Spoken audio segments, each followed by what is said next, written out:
Assalamualaikum warahmatullahi wabarakatuh. Bagaimana kabarnya teman-teman mahasiswa semua?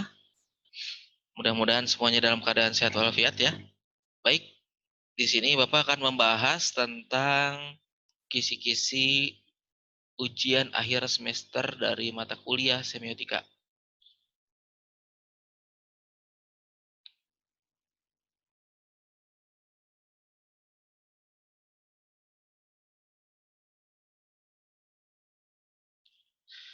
Ya, baik. Mungkin teman-teman sekalian, kisi-kisi UAS yang Bapak bisa sampaikan. Jadi yang pertama, teman-teman sekalian, UAS kita masih pada analisis iklan ya. Wah, Pak, kenapa analisis iklan? Karena memang semiotika adalah ilmu untuk menganalisis dari segi tanda gitu. Jadi mungkin banyak ya objek analisisnya, bisa berupa poster, bisa berupa logo, bisa berupa ilustrasi, bisa berupa animasi, bisa berupa video, bisa berupa game gitu ya. Tetapi teman-teman sekalian, supaya yang sifatnya holistik ya, keseluruhan dan unik dan memiliki semua aspek untuk dianalisis, itu adalah iklan. Jadi Bapak bisa sampaikan di sini bahwa yang akan kita analisis adalah iklan ya. Dan apa Pak yang dianalisisnya, dari segi apanya saja ya. Baik, pertama teman-teman sekalian, nanti teman-teman akan diminta untuk membuat bahasan analisis semiotika pragmatis ya. Jadi, nah Pak, aduh bingung, ini apa semiotika pragmatis? Tenang ya. Jadi kalau misalkan sebenarnya kalau dari segi istilahnya saja kita sudah bisa memahami ya. Semiotika pragmatis itu artinya adalah kita mampu menganalisis sesuatu dari segi tanda melalui beberapa pendekatan. Nah, gitu ya. Jadi pendekatannya banyak. Ya. Pendekatannya apa saja? Ya, nanti akan Bapak sampaikan. Ya, tapi intinya adalah interpretasi makna pesan dari iklan tersebut. Ya, melalui beberapa pendekatan. Interpretasi ataupun makna dari iklan yang nanti akan ditampilkan di ujian itu, teman-teman kaji dari beberapa pendekatan. Ya, satu, pendekatan relasi tanda. Nah, ya, kenapa tadi Bapak sampaikan ada lagi metafora dan metonimi? Karena ada lagi relasi tanda. Relasi tanda itu mencakup dua hal yang tidak bisa dipisahkan, yaitu adalah metafora dan metonimi. Nah, metafora dan metonimi silahkan teman-teman buka lagi ya. Metafora dan metonimi itu apa? Nah, satu dari Bapak ya tentang metafora dan metonimi ini, tolong kalau yang namanya dikaji dari segi relasi tanda, itu teman-teman jabarkan per tanda. Ya contoh ya, dijabarkan satu. Misalkan, contoh yang kemarin ya, Nivea naik. Satu, misalkan warna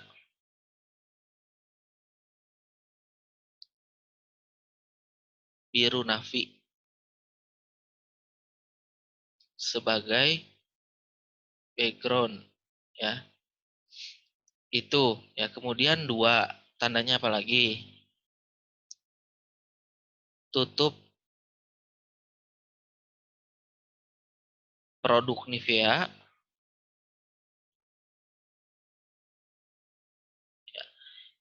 yang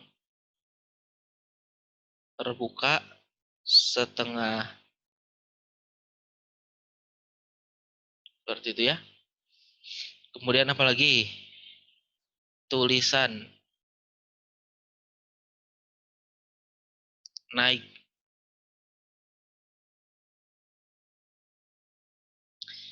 yang tercetak miring, italik. Nah, itu jadi tandanya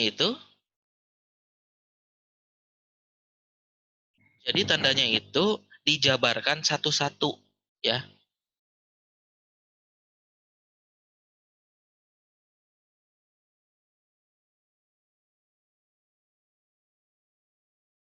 Jadi tidak boleh teman-teman kemarin Bapak lihat beberapa ya yang masih menyatukannya dalam satu paragraf.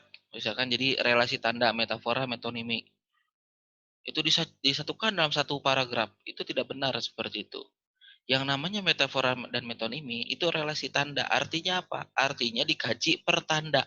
Ada berapa tanda di sana? Ada 10. Disebutkan satu-satu. Gitu. Ada berapa tanda di sana? Ada 6. Sebutkan satu-satu.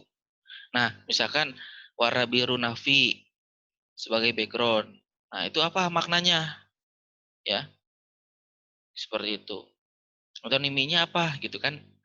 Warna biru navy melambangkan gelapnya malam. Ya. Kemudian tutup neve naik yang terbuka setengah untuk memberikan simbol bulan. Yang bulan itu muncul di malam hari. Seperti itu. Jadi dijabarkan satu-satu. Jangan jadi satu paragraf ya. Tidak boleh dijadikan satu paragraf. Dan ini sekali lagi metafora dan metonimi itu akan memberikan efek ataupun memberikan dampak ya 30%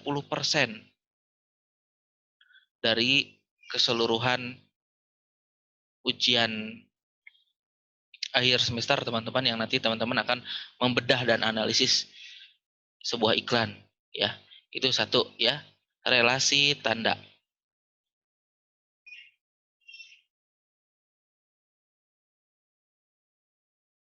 Kemudian yang kedua ada ikonitas,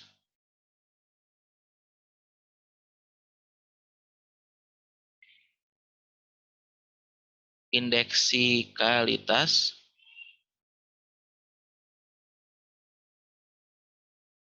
dan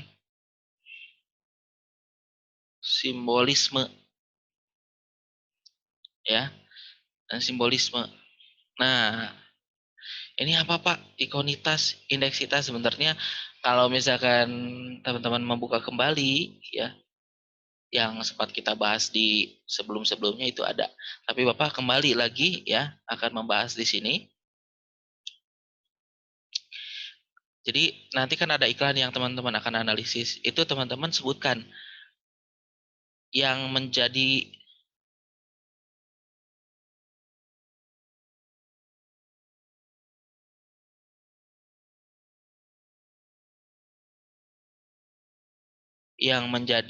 ikonnya apa.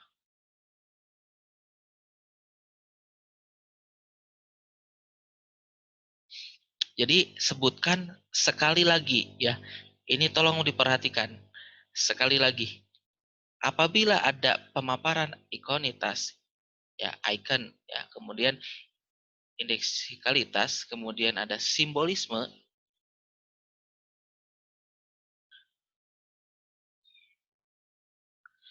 maka itu harus dijabarkan satu-satu ya.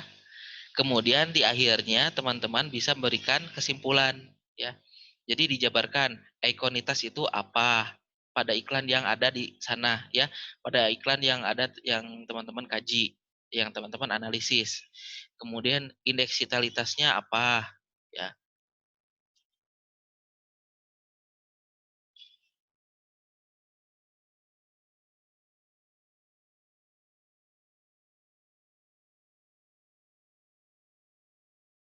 Yang menjadi indeks pada iklan tersebut itu apa? Disajikan satu-satu. Jangan dicampur dulu ya. Jadi biarkan ikonitas dulu pengertiannya satu-satu gitu ya. Kemudian indeksitalitas satu-satu. Maksudnya ikonitas dijabarkan ya pengertiannya apa. Kemudian indeksikalitas pengertiannya apa pada iklan tersebut. Jadi bukan pengertian ikonitas secara umum, tapi misalkan ya teman-teman melihat iklan sabun misalkan gitu ya, sabun cuci. Nah ikonitasnya apa di sana? Ikonitasnya misalnya adalah papan sikat ya atau sikatnya gitu ya yang jadi ikonnya. Berarti sikat itu kan berarti berhubungan dengan, cuci gitu misalkan. Kemudian kalau sekarang kita lihat mesin cuci ya, ada mesin cuci, kemudian di sana ada pakaian kotor yang kemudian jadi bersih ketika dioleskan sabun tertentu misalkan. Ikonnya apa? Ikonnya kebersihan ya, ikonnya adalah mesin cuci. Jadi artinya ketika, eee, pakaian kotor itu dioleskan sabun tersebut, maka satu ikonnya kebersihan, kemudian pakaiannya jadi bersih ketika dicuci di mesin cuci, seperti itu. Ini kan ikon ya. Nah, itu tolong disajikan dan dijabarkan satu-satu, ya ikonitas, satu indeksikalitasnya apa, 2 kemudian simbolismenya apa, 3 ya. Simbolismenya contohnya adalah ketika dicuci maka bersih, gitu kan. Ketika dicuci pakai sabun tersebut, maka hasilnya sangat bersih, gitu ya. Itu simbolisme seperti itu. Jadi silakan dijabarkan satu-satu.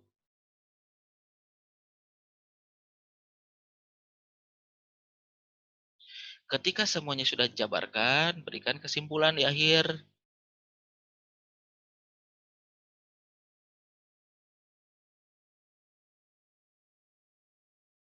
Kesimpulannya berdasarkan ikonitas, indeksikalitas, dan simbolisme. Seperti itu ya.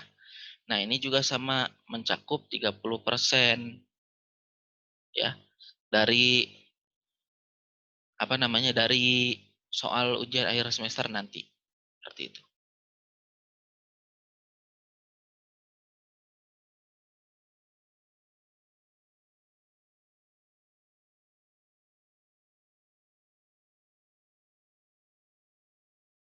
Dan kemudian yang terakhir akan ada pemaknaan ya.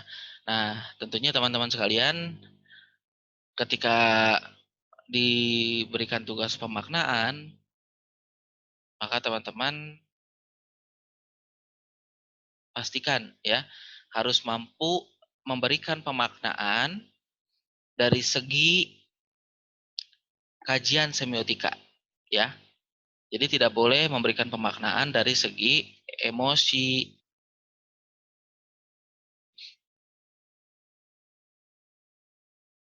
ya, tetapi harus memberikan pemaknaan dari segi aspek keilmuan.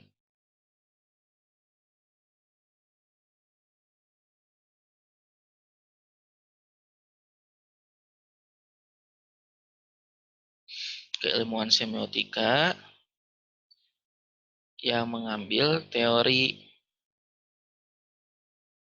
yang bisa dipertanggungjawabkan. Artinya nanti Bapak tidak akan memberikan apa? Maksudnya tidak akan membenarkan sebuah pendapat yang berdasarkan dari aspek emosi. Apabila kok teman-teman mengambil pemaknaan dari segi aspek pengetahuan dalam segi kajian semiotika, maka di sana itu yang betul ya. Jadi silakan nanti memberikan pemaknaan-pemaknaan mengambil berdasarkan pada kajian keilmuan semiotika. Dan biasakan juga mengambil pemaknaan-pemaknaan dari sebuah karya seni, mengambil pemaknaan-pemaknaan dari sebuah karya desain ya, ataupun dari segi sudut pandang seseorang itu dikritisi melalui kajian-kajian keilmuan. Landasannya itu jelas landasan teorinya gitu. Jadi jangan kemudian berdasarkan aspek emosi semata. Seperti itu ya, mudah-mudahan lancar teman-teman ujiannya. Silakan untuk kembali diperkuat lagi istilah-istilah ataupun teori dari ilmu semiotika, karena ketika teman-teman terkuatkan lagi pengertian dan pemahaman semiotikanya, maka teman-teman bisa memberikan pemaknaan dari sebuah karya desain itu dengan baik dan akurat. Itu saja mungkin yang bisa Bapak sampaikan. Terima kasih. Mudah-mudahan teman-teman sukses, lancar UASnya nanti. Bagi tugasnya yang belum dikerjakan, silakan tunggu untuk dikerjakan, dilengkapi, karena itu akan menjadi pembagi yang sangat penting. Itu saja, terima kasih banyak, kurang lebihnya mohon maaf. Wassalamualaikum warahmatullahi wabarakatuh.